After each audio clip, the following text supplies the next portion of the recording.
A borkóstolóra megtelt a temerini sportcsarnok.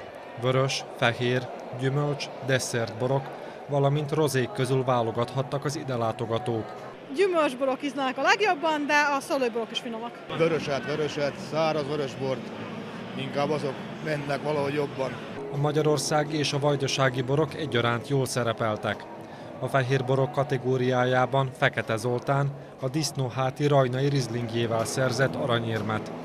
Az adai borászt a díjazott Nedű nem mindennapi nevéről faggattuk. A disznóháti elnevezés az onnan ered, hogy Adának a kertvárosi részében egy földterület, amit elnevezünk, azért nevezték el disznóhátnak, azért mert egy ilyen gerincről van szó, egy enyhén domborzatos vidékről van szó, aminek a tetején van kialkotva, vagyis megcsinálva a pincészetem.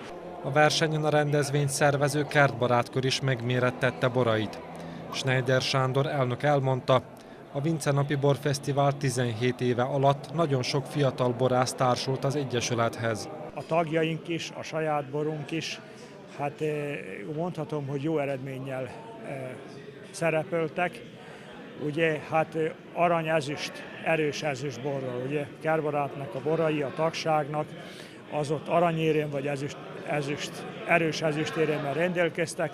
A sportcsarnokban megrendezett borkóstolón kiállították mind a 627 bort, amely részt vett a versenyen. Az érdeklődők szerbiai, magyar, horvát, szlovén, valamint román borok közül válogathattak.